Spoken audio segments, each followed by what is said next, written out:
bixino dheeri ah ayaa ka soo baxaya weerarkii galabta oo Jimco ahayd ka dhacay gudaha magaalada Muqdisho gaar ahaan goobo dhowr tilaabo u jira isgoyska kiiloomitir 4 ee gobolka Banaadir qaraxyada oo tiradoodu ay gaaraysay 3 ayaa ka dhacay nawaaxiga hotelka Saxafi oo ka mid ah hoteelada ugu caansan caasimadda ku yaala waxaana ka dhashay khasaare isugu jira dhimasho iyo dhaawac laba ka mid ah qaraxyada ayaa ka dhacay wadada horumarta hotelka iyo xarunta dambi baarista ciidanka booliska Soomaaliya oo loo soo gaabiyo CID-da gaar ahaan dhinaca wadada laamiga ah ee u dhaxaysa isgoyska kiiloomitir 4 iyo Zobe dad ku sugnaa goobta ayaa sheegay in qaraxa labaad uu ka dhacay afaafka hore ee ilanka laga soo galo hotel Saxafi gaar ahaan albaabka ku yaala wadada aada garoonka diyaaradaha ee Muqdisho halkaasi oo ay ku sii yaalaan hoteelo kale ilo wareegto dhinaca caafimaadka iyo booliska ayaa xaqiijiyay in 18 ruux oo shacab ah u badan ay ku geeriyootay halkaasi halka dhaawaca uu intaasi ka badan yahay warar kale ayaa sheegay in dhimashada ay ka badan tahay 30 ruux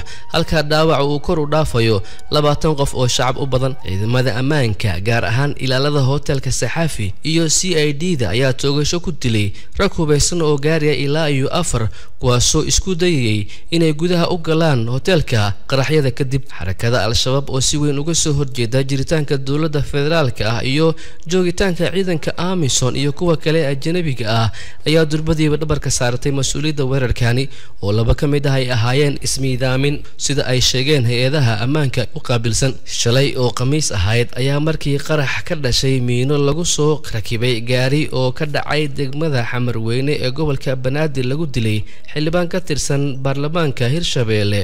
qaraxyadani ayaa sidoo kale u soo beegmaya iyadoo maanta dalka uu ka dhoofay madaxweynaha Soomaaliya mudane Maxamed Cabdullaahi Farmaajo oo imika booqasho ku jooga dalka Itoobiya halkaad nagala socotaana waa Gallery Video Center